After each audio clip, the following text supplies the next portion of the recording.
السلام علیکم ورحمۃ اللہ وبرکاتہ۔ سامعین، آپ جو کتاب سماعت فرما رہے ہیں اس کا نام ہے شرح دعائے کمیل۔ کتاب کے مصنف ہیں استاد شیخ حسین انصاریان۔ کتاب کا ترجمہ کیا ہے اقبال حیدر حیدری نے۔ آج ہم آپ کے سامنے اس کی 6ٹھی ریکارڈنگ پیش کر رہے ہیں صفحہ نمبر 105 سے۔ وَبِعِزَّتِكَ الَّتِي لَا يَقُومُ لَهَا شَيْءٌ، اور اس عزت کے واسطے سے ہے جس کے مقابلے میں کسی میں تاب مقاومت نہیں ہے۔ وہ پاک و پاکیزہ ذات جس نے اپنی قدرت کے ذریعے تمام چیزوں کو خلق فرمایا اور سب پر اپنی رحمت نازل کی، اور وہ تمام چیزیں جو اپنے پورے وجود کے ساتھ یہ اعلان کرتی ہیں کہ جو اس کی قدرت کے سامنے ذلیل و خوار ہیں، اور وہ اپنے صفت جبروتی کے ذریعے تمام چیزوں کے نواقص کو برطرف فرماتا ہے، اس کے مقابلے میں کوئی بھی چیز قدرت نمائی نہیں کر سکتی۔ ایک چیز کا وجود اپنے تمام تر خواص و ترکیبات کے ساتھ آسمان و زمین سے لے کر اور جو کچھ ان کے درمیان ہے، چاہے وہ غیبی موجودات ہوں یا ظاہری، اللہ ان کی عزت اور قدرت کا ایک معمولی عکس ہے، اور اپنے مولا و آقا کے مقابلے میں ایک معمولی سائے کی طرح ہے۔ لہٰذا اس کی ازلی اور ابدی عزت اور لامتناہی قدرت کا مقابلہ کیوں کر کیا جا سکتا ہے؟ عزت کے معنی قدرت و توانائی ہے، اور تمام ہی موجودات میں اس کی عزت کا ایک معمولی سا جلوہ پایا جاتا ہے، ایک معمولی اور بے مقدار شعاع کہاں، اور بے نہایت اور ازلی و ابدی نور کہاں۔ سورہ فاتر کی آیت نمبر 10 میں ارشاد باری تعالیٰ فَلِلَّهِ الْعِزَّةُ الْجَمِيعُ، عزت سب پروردگار کے لیے ہے۔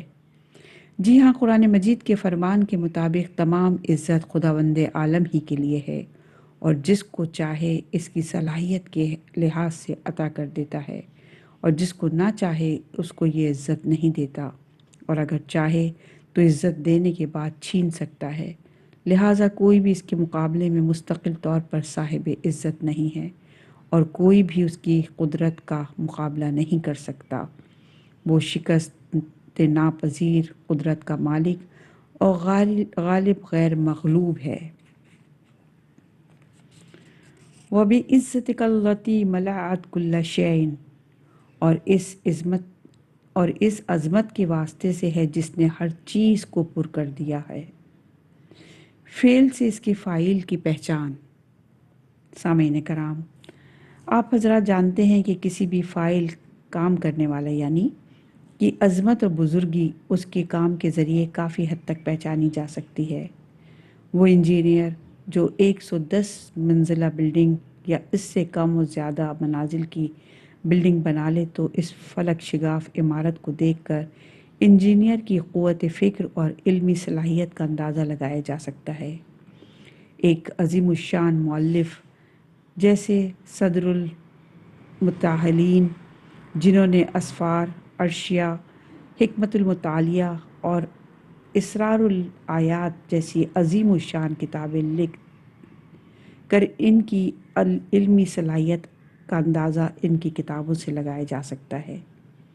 برقی رو یعنی الیکٹرسٹی کا کارخانہ ایجاد کرنے والے کو دیکھ کر جس کی وجہ سے رات کی تاریکی دن میں بدل جاتی ہے، اس کی عظمت اور قوت فکر کا اندازہ ہو جاتا ہے۔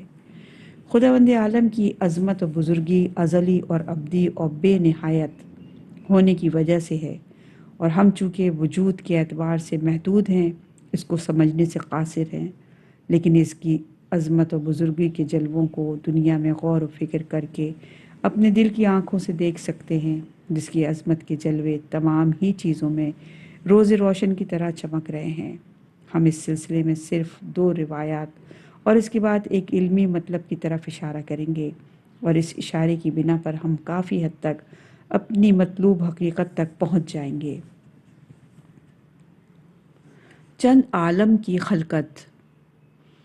کم نظیر کتاب اسلام و حیت، تالیف علامہ کبیر دانشمند مصلح جناب ہیبت اللہ شہر ستانی صاحب کتاب خصال صدوق بہار الانوار علامہ مجلسی اور انوار النعیمیہ اور شرح صحیفہ اور تفسیر نور الثقلین سے معتبر اور قوی سند کے ساتھ امام جعفر صادق علیہ السلام سے روایت کرتے ہیں،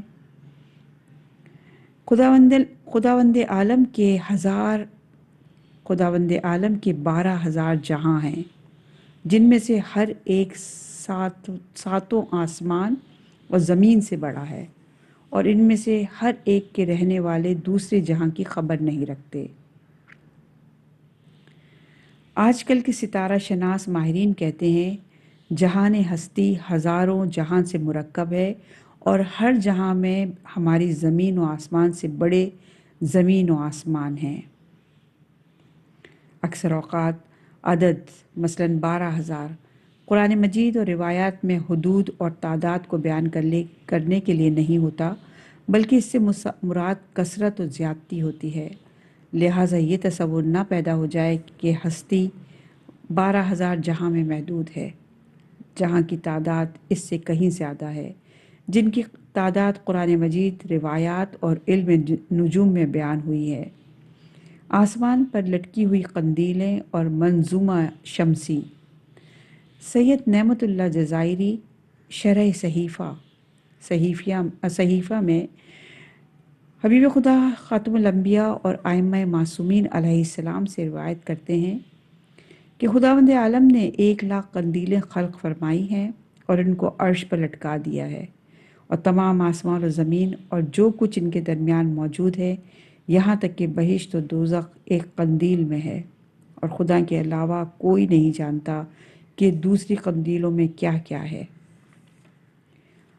علامہ شہر ستانی اس معجز نما روایت کی تفسیر میں بیان کرتے ہیں، قندیل منظومہ شمسی سے چند شہابات رکھتی ہے۔ پہلی شباہت، قندیل انڈے کی طرح ہے، اور ہمارے نظام شمسی بھی آج کل کے ماہرین فلکیات کی بنا پر انڈے کی شکل کے ہیں۔ دوسری شباہت، قندیل ایک لطیف جسم والی ہے جو اس کے درمیان میں ہے، اور وہ اپنے چاروں طرف نور اور نار پھیلاتا ہے۔ اسی طرح ہمارا شمسی نظام ایک لطیف کرہ سورج پر مشتمل ہے جو وسط میں ہے اور اپنے اطراف موجود ستاروں کو نور اور نار عطا کرتا ہے۔ تیسری شباہت، قندیل ہوا میں لٹکی ہوئی ہے، دیوار یا کسی دوسری چیز پر نصب نہیں ہے۔ اسی طرح ہمارا نظام شمسی فضا میں لٹکا ہوا ہے۔ چوتھی شباہت، قندیل کا نور بخش حصہ بالکل وسط میں نہیں ہے، بلکہ وسط کے کافی حد تک قریب ہے۔ اسی طرح سورج بھی منظومہ شمسی کے بالکل وسط میں نہیں ہے۔ سامعین کرام، مذکورہ شباہتوں کے پیش نظر معجز نما روایت آج کل کے فلکیاتی ماہرین کے عقیدے کے موافق ہے اور قدیم فلسفے کے مخالف ہے، جو اس بات کی طرف واضح طور پر اشارہ کر رہی ہے کہ ہزاروں جہان منظومہ شمسی موجود ہیں جو ایک دوسرے سے جدا اور مستقل ہیں، اور ان میں بھی سورج، چاند، ستارے، شہر و بستی اور بہشت و دوزخ وغیرہ ہیں۔ ان میں سے ہر ایک قندیل کے جہان میں نظام شمسی اور زمین و آسمان ہیں۔ بے شمار سورج 20ویں صدی کے آغاز میں جب عوام الناس نے یہ سنا کہ ہمارے اس کہکشاں میں جو رات کو واضح طور پر دیکھا جاتا ہے 30 ملین سورج موجود ہیں، تو سب انگشت بدرندہ ہو گئے اور بھاگنے لگے۔ لیکن آج سائنس نے تحقیق کی کہ ہماری کہکشاں میں 10,000 ملین ستارے یعنی سورج موجود ہیں۔ ہم جب رات کے وقت بغیر دوربین کے اس کہکشاں پر نظر ڈالتے ہیں تو یہ چھوٹا دکھائی دیتا ہے، یہاں کے برسات اور بادلوں کے ایک جھرمٹ کے برابر بھی دکھائی نہیں دیتا۔ لیکن اگر ایک فلکی بڑی دوربین، جسے رصد گاہ جہاں سے ستاروں کا حال معلوم کیا جاتا ہے، کہ دوربین ویلوسن یا دوربین پالومر جس کا لینس 5 میٹر کا ہوتا ہے وغیرہ سے کہکشاں کو دیکھیں تو پتہ چلتا ہے کہ یہ کتنا بڑا اور عظیم ہے۔